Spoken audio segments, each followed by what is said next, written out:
MJY 001 पाठ्यक्रम का अगला क्वेश्चन है, होरा स्कंद के समाज में क्या उपयोगिता है, उल्लेख कीजिए।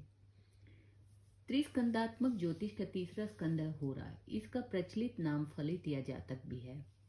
होरा शास्त्र में विविध राशियों एवं नक्षत्रों में स्थित ग्रहों का व्यक्ति विशेष के जीवन पर पड़ने वाले प्रभाव का अध्ययन किया जाता है। इसका अध्ययन जन्म कुंडली, गोचर कुंडली, प्रश्न कुंडली व वार्षिक कुंडली के आधार पर किया जाता है। होरा शब्द अहोरात्र से लिया गया है, जिसका अर्थ दिन व रात का संपूर्ण कालमान अर्थात 24 घंटे है। मेष आदि 12 राशियों का चक्र 24 घंटे में एक चक्र लगाता है, अर्थात प्रत्येक राशि 2-2 घंटे पूर्व क्षितिज पर रहती है और जो राशि पूर्व क्षितिज पर रहती है उसे लगन कहते हैं। इस प्रकार संपूर्ण अहोरात्र में 12 लगन पड़ते हैं।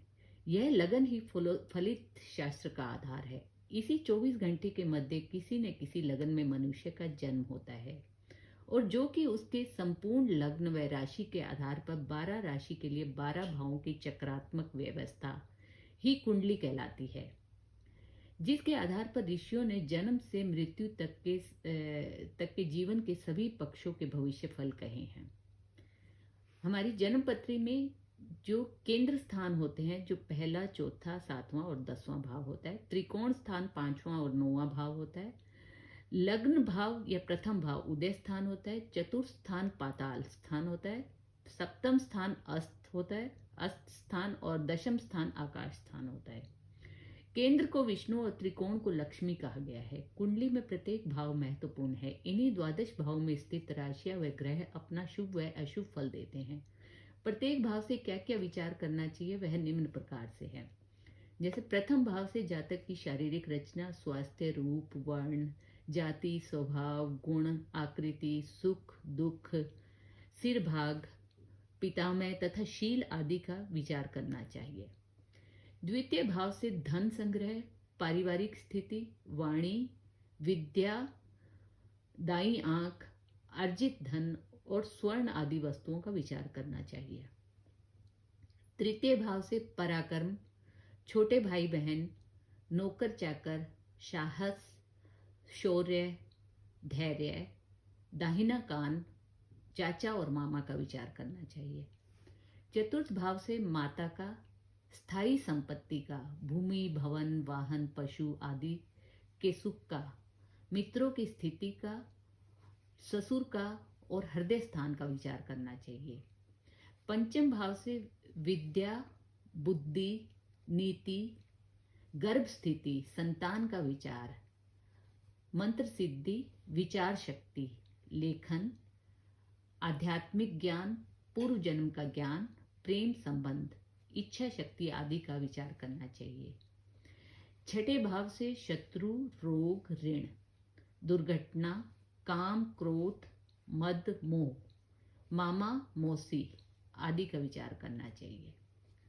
सप्तम भाव से स्त्री एवं विवाह सुख, साझेदारी के कार्य, व्यापार में हानि लाभ, वाद विवाद, मुकदमा, झगड़ा, यात्रा आदि का विचार करना चाहिए।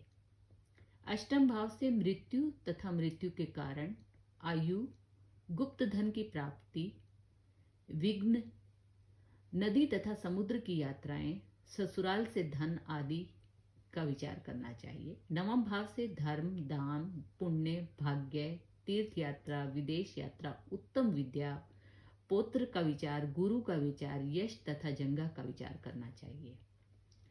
दशम भाव से पिता का विचार, कर्म का विचार, अधिकार की प्राप्ति, राज्य, प्रतिष्ठा, पदोन्नति, नौकरी, व्यापार, विदेश यात्रा, जीविका का साधन, कार्य सिद्धि, नेता का विचार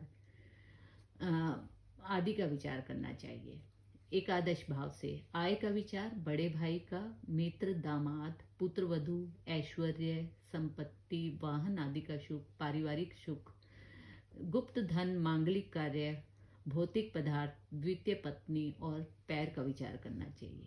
12वें भाव से धन हानि, खर्च, व्यसन, शत्रु पक्ष से हानि, बाएं नेत्र, अपव्यय, दुख, पीड़ा, कारागर का विचार, मरणोपरांत जीव की गति का विचार, मुक्ति का विचार, राजकीय संकट, धोखे और पैर के तलवे का विचार करना चाहिए।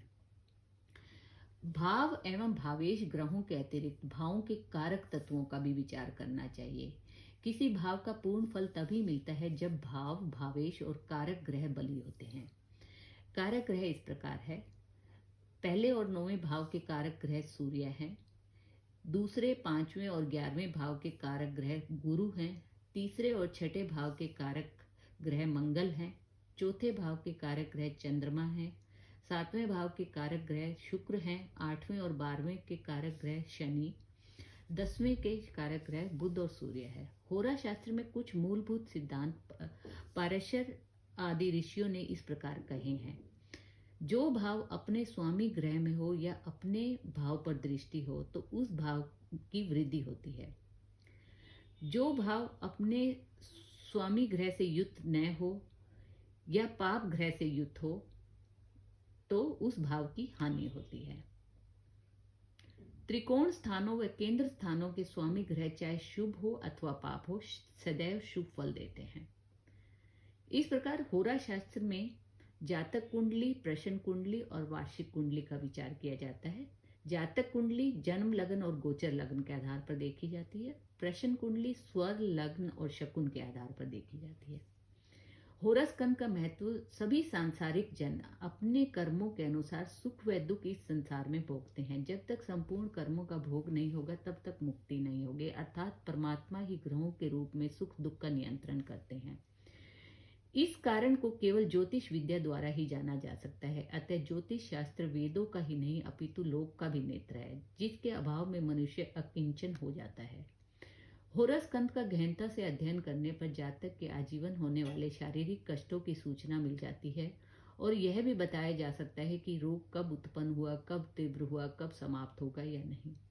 होरा शास्त्र के आधार पर जातक की रुचि, योग्यता और कौशल जानकर शिक्षा के क्षेत्र के चयन में सहायता प्राप्त की जा सकती है, जिससे कि आजीविका की समस्या का समाधान हो सकता है।